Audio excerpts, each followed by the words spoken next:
الحمد للہ رب العالمین والصلاة والسلام علی رسولہ الکریم نبینا محمد وعلی آلہ واصحابہ اجمعین وعلی من تبعہم باحسان الی یوم الدین اما بعد۔ محترم حضرات اور پردہ نشین خواتین اسلام،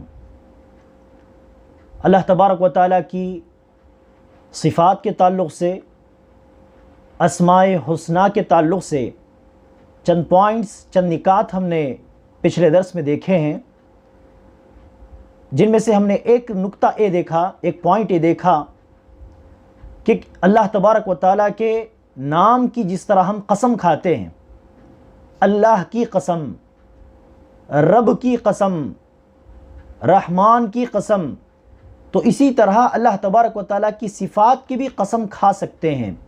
یہ بات ہم نے بتائی۔ اس کی ایک دلیل آپ جان لیں، اللہ کے رسول صلی اللہ علیہ وسلم بیان کرتے ہیں کہ کل قیامت کے دن سب سے آخر میں جہنم سے باہر نکلنے والا مسلمان، سب سے آخر میں جہنم سے باہر نکلنے والا مومن، توحید کی بنیاد پر، صحیح ایمان اور عقیدے کی بنیاد پر وہ کسی نہ کسی ایک دن باہر نکل جائے گا۔ تو سب سے آخر میں وہ بندہ جہنم سے باہر نکلے گا، اپنے دیگر جھوٹ، غیبت، اس قسم کے گناہوں کی سزا کاٹنے کے بعد سب سے آخر میں نکلے گا اور سب سے آخر میں جنت میں داخل ہوگا۔ تو یہ سب سے آخری جنتی کے بارے میں یہ حدیث ہے۔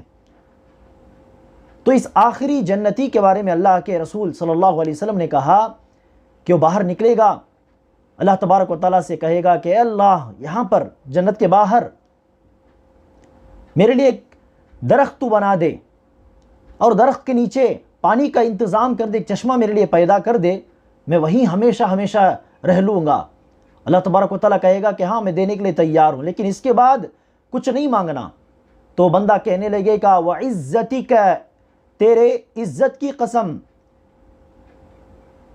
تیرے عزت کی قسم، میں اس کے بعد کچھ نہیں مانگوں گا۔ پھر وہ بندہ جنت کی طرف دیکھے گا، اس کا دل مچلنے لگے گا، جنت میں جانے کا شوق بڑھے گا، تو کہنے لگا کہ جنت کے قریب ایک درخت میرے لیے بنا دے، اور درخت کے نیچے ایک چشمہ میرے لیے بنا دے، وہیں پانی پی لوں گا، اور اس درخت کے نیچے ہی اپنی ساری زندگی کاٹ لوں گا، ہمیشہ ہمیشہ وہیں رہ جاؤں گا۔ اللہ تبارک و تعالیٰ پھر کہے گا کہ اس کے بعد میرے سے کچھ نہیں مانگنا۔ وہ بندہ کہنے لگے گا وَعِزَّتِكَ، تیرے عزت کی قسم، تیرے عظمت کی قسم ہے، تیری طاقت کی قسم ہے، میں اس کے بعد کچھ بھی نہیں مانگوں گا۔ تو اللہ تبارک و تعالیٰ اسے دوبارہ ایک درخت پیدا کر کے اس کے نیچے ایک چشمہ، پانی کا انتظام کر کے دے دے گا۔ پھر وہ بندہ جب دیکھے گا جنت کے قریب کہ جنت کے اندر لوگ پھر رہے ہیں، نعمتوں کا مزہ لے رہے ہیں، تو بندے کا شوق اور بھی زیادہ بڑھ جائے گا۔ تب وہ کہنے لگے گا اے پروردگار، جنت کے دروازے کے قریب میں، جنت کی چوکھٹ پر میرے لیے ایک درخت تو بنا دے، اور نیچے پانی کا انتظام کر دے، میں ہمیشہ ہمیشہ وہیں رہ جاؤں گا۔ تو اللہ تبارک و تعالیٰ کہنے لگے گا جنت کی چوکھٹ پر ایک درخت نہیں، میں تم کو ایک دنیا کے برابر جنت دینے والا ہوں، کیا تمہیں راضی؟ تم اس پر راضی ہو؟ تو بندہ کہنے لگے گا اے میرے پروردگار، تو رب العالمین ہے، سارے جہانوں کا تو رب ہے، تو میرے ساتھ مذاق کر رہا ہے؟ اللہ تبارک و تعالیٰ کہے گا کہ یہ مذاق نہیں، بلکہ میں تم کو دنیا کے برابر جنت دینے والا ہوں۔ تو آخری جنتی کو اللہ تبارک و تعالیٰ اتنی عظیم نعمت دے گا، بلکہ ایک دنیا کے برابر نہیں، غالباً 2 یا 10 دنیا کے برابر اس آخری جنتی کی جنت ہوگی۔ تو اس حدیث سے ہم کو دلیل ملتی ہے کہ اللہ تبارک و تعالیٰ کی صفات کی بھی ہم قسم کھا سکتے ہیں۔ تیرے عزت و جلال کی قسم، تیری قدرت کی قسم ہے، تیری مرتبے کی، تیرے عظمت کی قسم ہے، تیری بلندی کی قسم ہے، تیرے کلام کی قسم ہے۔ تو اس طرح اللہ تبارک و تعالیٰ کی صفات کی قسم بھی کھا سکتے ہیں، لیکن اللہ سے جوڑ کر، اللہ کے عزت و جلال کی قسم، اے میرے پروردگار تیرے عزت و جلال کی قسم، اس طرح اللہ کے ساتھ جوڑ کر صفات کی بھی قسم کھانا جائز ہے۔ اور اسی طرح اللہ تبارک و تعالیٰ کے ناموں کے تعلق سے یہ بات بھی آپ ذہن میں رکھ لیں کہ اللہ تبارک و تعالیٰ کے ناموں میں الحاد جائز نہیں ہے۔ الحاد کا معنی کیا ہے؟ قرآن و حدیث کی دلیل کے بغیر اللہ تبارک و تعالیٰ کے لیے اپنی طرف سے ہماری مرضی سے کسی نام کو گھڑ لینا، اللہ کے لیے کسی نام کا استعمال کرنا جس کی قرآن و حدیث میں دلیل ہی نہ ہو، تو یہ اللہ تبارک و تعالیٰ کے اسماء حسنہ میں الحاد ہے۔ سورہ اعراف کی 180 آیت میں اللہ تبارک و تعالیٰ ارشاد فرماتا ہے کہ اللہ تبارک و تعالیٰ کے اسماء حسنہ میں، اللہ تبارک و تعالیٰ کے ناموں میں الحاد درست نہیں، جائز نہیں۔ تو ہمیں چاہیے کہ ہم قرآن و حدیث کی روشنی میں اللہ تبارک و تعالیٰ کے نام استعمال کریں، اللہ کو پکاریں تو قرآن و حدیث کی روشنی میں، قرآن و حدیث میں جو نام اللہ کے بیان ہوئے ہیں انہی ناموں کے ذریعے اللہ کو پکاریں۔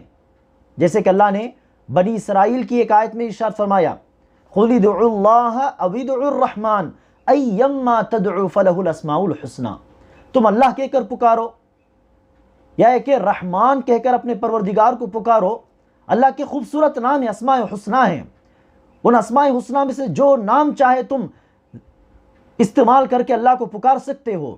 تو اللہ تبارک و تعالیٰ کے اسماء حسنہ قرآن و حدیث کے اندر بیان ہے، تو وہی ہمارے لیے کافی اللہ کو پکارنے کے لیے۔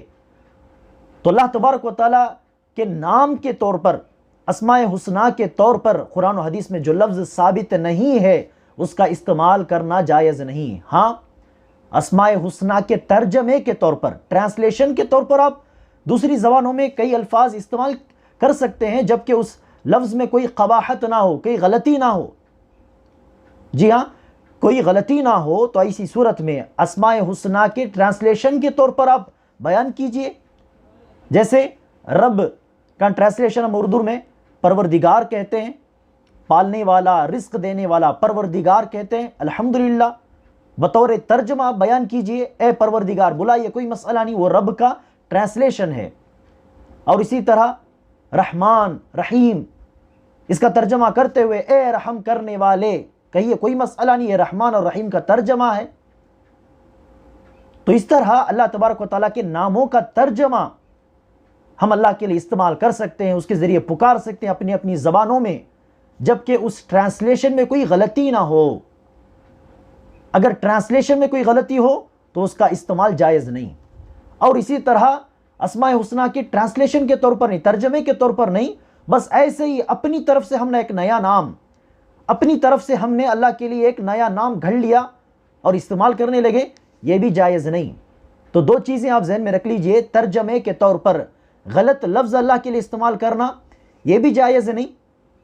جس طرح انگلش میں انگریزی جاننے والے، اچھی طرح جاننے والے بتاتے ہیں کہ گاڈ کا لفظ اللہ کے لیے استعمال کرنا درست نہیں ہے، کیونکہ گاڈ اس کا مؤنث فیمینائن بھی استعمال ہوتا ہے، گاڈس۔ تو اس طرح اللہ تبارک و تعالیٰ کے لیے مؤنث فیمینائن اس کے بالمقابل، تو یہ اللہ تبارک و تعالیٰ کے شان میں گستاخی ہو گئی۔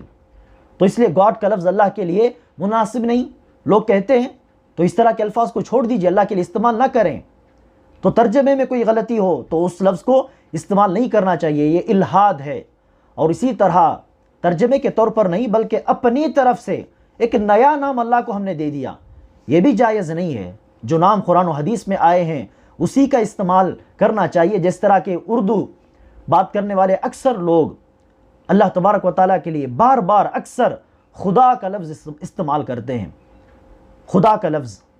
اب یہ کسی اللہ کے نام کا، کسی نام کا ترجمہ نہیں ہے، یہ لفظ اللہ کا ترجمہ نہیں ہے، یہ رب کا ترجمہ نہیں ہے، یہ رحمان رحیم کا ترجمہ نہیں ہے۔ تو یہ خدا کا لفظ کسی بھی اللہ کے اسماء حسنہ میں سے کسی بھی نام کا ترجمہ نہیں۔ تو یہ اپنی طرف سے چند لوگوں نے اس نام کا ایجاد کیا فارسی زبان میں، جس کے معنی میں بھی بتاتے ہیں کہ غلطی ہے۔ خود آنے والا، یعنی خود سے وہ پیدا ہو گیا، خود بخود پیدا ہو گیا، خود بخود آ گیا، اس طرح بھی اللہ کے بارے میں کہنا غلط ہے۔ تو اس طرح خدا کا لفظ استعمال نہ کریں، براہ راست آپ اللہ کہیے، جب بھی اللہ کو پکاریں اللہ کہیے، رحمان کہیے۔ خدا کا لفظ کیوں استعمال کر رہے ہیں؟ استعمال کرنے کی ضرورت کیا ہے؟ اور اسی طرح کئی لوگ ہم دیکھتے ہیں کہ اللہ تبارک و تعالیٰ کے لیے یزداں کا لفظ استعمال کرتے ہیں، حالانکہ یزداں یہ اللہ تبارک و تعالیٰ کے کسی نام کا نہ ترجمہ ہے، نہ ہی اللہ تبارک و تعالیٰ کے اسماء حسنہ میں سے کوئی نام ہے۔ اپنی طرف سے فارسی زبان کے لوگوں نے ایک نام رکھ لیا، حالانکہ یزداں کا یہ لفظ مجوسیوں کے عقیدے کی عکاسی کرتا ہے۔ مجوسیوں کے بارے میں ہم نے دیکھا کہ وہ کہا کرتے تھے کہ نور کا خالق الگ ہے، اندھیرے کا، ظلمتوں کا خالق الگ ہے۔ اب نور کے خالق کو وہ لوگ یزداں کہہ کر پکارتے تھے، نور کا خالق۔ تو یہ تو غلط عقیدے کی بنیاد پر استعمال ہونے والا نام ہے۔ تو اس قسم کے ناموں کا استعمال چھوڑ دیجئے، کیونکہ یہ اللہ کے اسماء حسنہ میں الہاد ہے اور الہاد جائز نہیں۔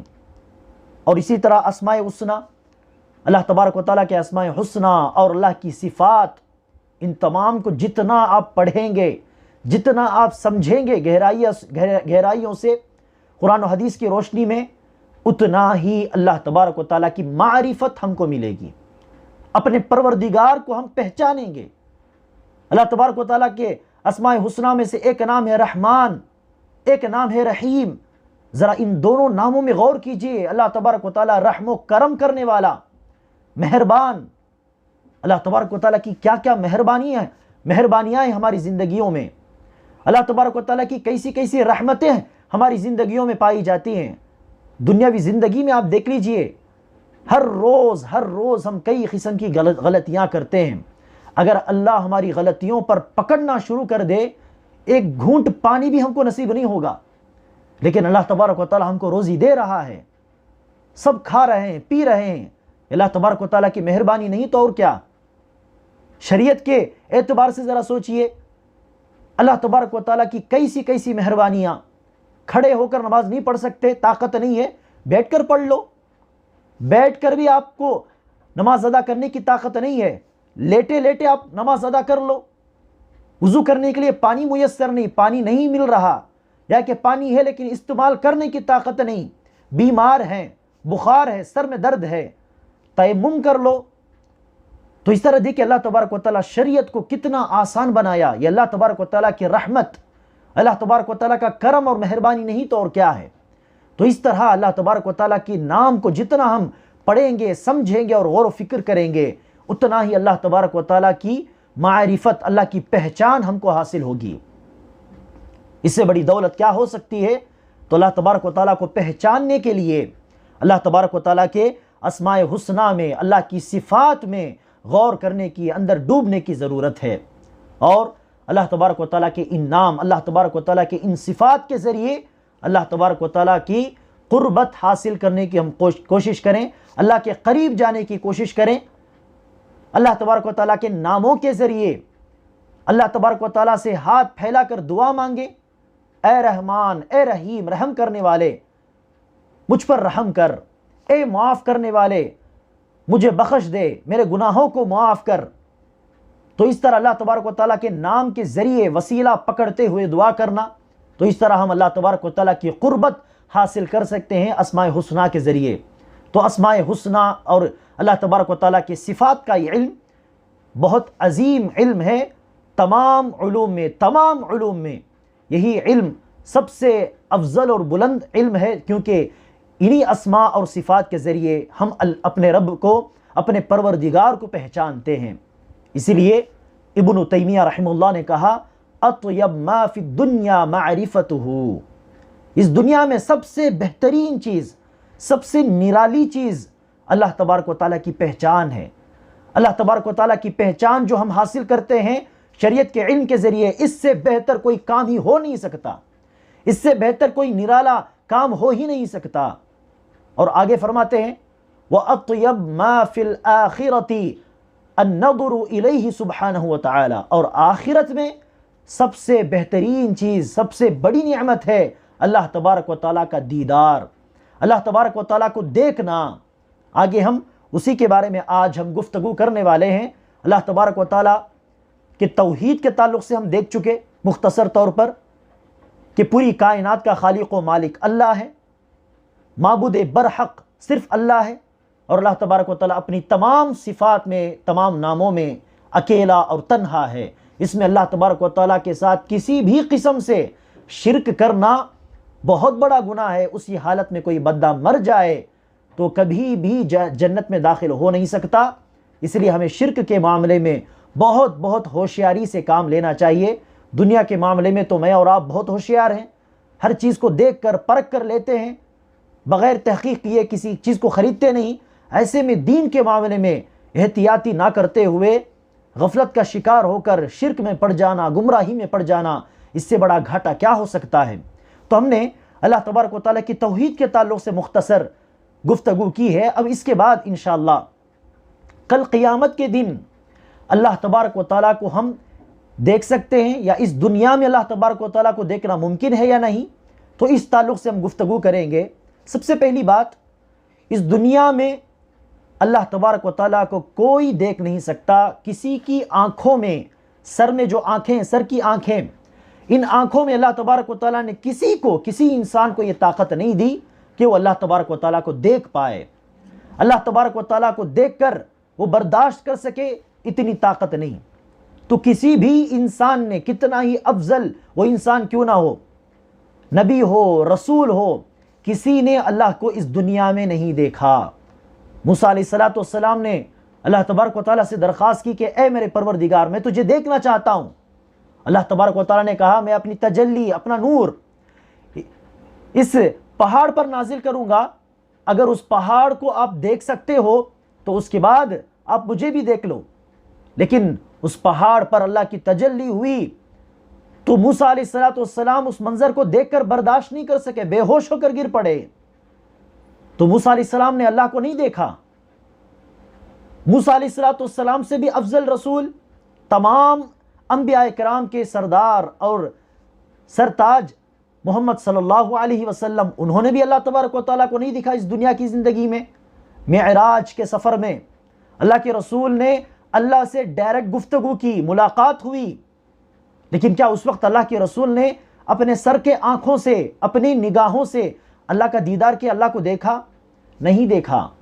اللہ کے رسول نے حدیث بیان کی تو ابو ذر الغفاری رضی اللہ عنہ نے اللہ کے رسول سے پوچھ لیا هل رأیت ربک، آپ نے اپنے رب کو دیکھا اس سفر میں، معراج کے سفر میں؟ اللہ کے رسول نے کہا نور انا اراہ، کہاں سے میں اپنے پروردگار کو دیکھ پاتا؟ میرے اور اللہ کے درمیان تو نور حائل تھا، نور کا ایک پردہ درمیان میں تھا، تو میرے اور اللہ کے درمیان نور کا پردہ حائل تھا، تو ایسے میں اللہ کو کیسے دیکھ پاتا؟ تو اللہ کے رسول نے معراج کے سفر میں اللہ کو نہیں دیکھا۔ جب اللہ کے رسول نے نہیں دیکھا، جلیل القدر پیغمبر موسیٰ علیہ السلام نے اللہ کو نہیں دیکھا، تو کسی اور کی کیا مجال کہ وہ اللہ کو دیکھ لے؟ اللہ تبارک و تعالیٰ کو دیکھنے کا موقع کسی اور کو کیسے مل سکتا ہے؟ تو اس دنیا میں کسی نے اللہ تبارک و تعالیٰ کو نہیں دیکھا۔ یہی قرآن و حدیث کی روشنی میں صحیح قول ہے، صحیح موقف ہے۔ ہاں، ابن عباس رضی اللہ عنہ نے جو کہا کہ محمد صلی اللہ علیہ وسلم نے اپنے رب کو دیکھا ہے، وہ اصل میں کل کے درس میں ہم نے جو بات بتلائی کہ اللہ کے رسول صلی اللہ علیہ وسلم نے خواب میں اللہ کو دیکھا ہے، خوبصورت شکل میں، خواب میں، بیداری کی حالت میں، سر کی آنکھوں سے نہیں بلکہ خواب میں اللہ تبارک و تعالیٰ کو رسول نے دیکھا ہے۔ تو خواب میں انسان سر کی آنکھوں سے نہیں دیکھتا، سر کی آنکھیں تو بند ہوتی ہیں، آنکھیں بند کر کر بندہ سوتا ہے، تو خواب میں جو بھی ہم دیکھتے ہیں وہ آنکھوں سے نہیں دیکھتے بلکہ وہ دل سے دیکھتے ہیں، وہ رؤیت قلبیہ ہے، قلب سے، دل سے ہم دیکھتے ہیں۔ تو اللہ کے رسول نے رؤیت بصریہ آنکھوں سے نہیں دیکھا، سر کی آنکھوں سے، بلکہ اپنے دل کی آنکھوں سے اللہ تبارک و تعالیٰ کا دیدار کیا ہے خواب میں۔ تو اسی کا تذکرہ ابن عباس نے کیا، کہا کہ محمد صلی اللہ علیہ وسلم نے اللہ کو دیکھا ہے، یعنی خواب میں دیکھا ہے۔ تو کسی صحابی نے یہ نہیں کہا کہ اللہ کے رسول نے اللہ کو دیکھا۔ عائشہ رضی اللہ عنہا تو فرماتی ہیں کہ 3 بڑے جھوٹ ہیں، ان میں سے ایک بہت بڑا جھوٹ اس دنیا میں کیا ہے؟ جو کوئی کہے کہ محمد نے اپنے رب کو دیکھا، یہ بہت بڑا جھوٹ ہے۔ محمد نے اپنے رب کو نہیں دیکھا ہے، عائشہ رضی اللہ عنہا فرماتی ہیں۔ تو اس دنیا میں کسی کے پاس اتنی طاقت نہیں، کسی کو یہ موقع ملا نہیں آج تک کہ وہ اللہ کو دیکھ لے، اور یہ موقع ملے گا بھی نہیں، کیونکہ اللہ کے رسول کو اپنی زندگی میں یہ موقع نہیں ملا، تو اس کے بعد کسے ملے گا؟ اچھا چلیے، آخرت کی زندگی میں اللہ کو دیکھ سکتے ہیں؟ تو ہاں، آخرت کی زندگی میں اہل ایمان کو، مسلمانوں کو، مومنوں کو یہ موقع ملے گا، اللہ تبارک و تعالیٰ کی دیدار نصیب ہوگی۔ یہ موقع نہ کافروں کو ملے گا، نہ منافقین کو ملے گا، مشرکوں کو نہیں ملے گا، صرف مسلمانوں کو، مومنوں کو اللہ تبارک و تعالیٰ کو دیکھنے کا یہ موقع ایک بہت بڑی نعمت حاصل ہوگی۔ اس کی دلیل کیا ہے؟ سورہ قیامہ میں اللہ تبارک و تعالیٰ کا ارشاد ہے وجوہ یومئذ ناظرہ الی ربہا ناظرہ، اس دن بہت سارے چہرے تر و تازہ ہوں گے اور وہ اپنے پروردگار کی طرف دیکھ رہے ہوں گے۔ تو پتہ چلا کہ وہ اللہ کو دیکھیں گے۔ مومنوں کا تذکرہ اللہ نے اس آیت میں کیا۔ اور اسی طرح امام شافعی رحمہ اللہ سورہ مطففین کی اس آیت سے بھی اس بات کی دلیل بتایا کرتے تھے، جس آیت میں اللہ نے ارشاد فرمایا کلا انہم عن ربہم یومئذ لمحجوبون، یہ مجرمین، یہ کافر کل قیامت کے دن اپنے پروردگار سے دور کر دیے جائیں گے، اللہ اور ان کے درمیان پردہ حائل ہوگا۔ تو پتہ چلا کہ کافروں کے اور اللہ کے درمیان پردہ حائل ہوگا، تو اس کا دوسرا مطلب کیا ہوا؟ اپوزٹ مطلب کیا ہوا؟ اس کے بالکل بالمقابل رائے کیا ہے کہ مومنوں کے درمیان اور اللہ کے درمیان کوئی پردہ نہیں ہوگا۔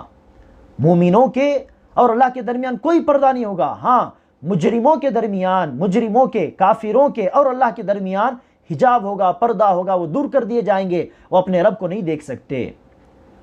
حدیث میں اللہ کے رسول نے ارشاد فرمایا انکم سترون ربکم، تم اپنے پروردگار کو دیکھنے والے ہو اسی طرح جس طرح تم 14ویں کا چاند دیکھتے ہو۔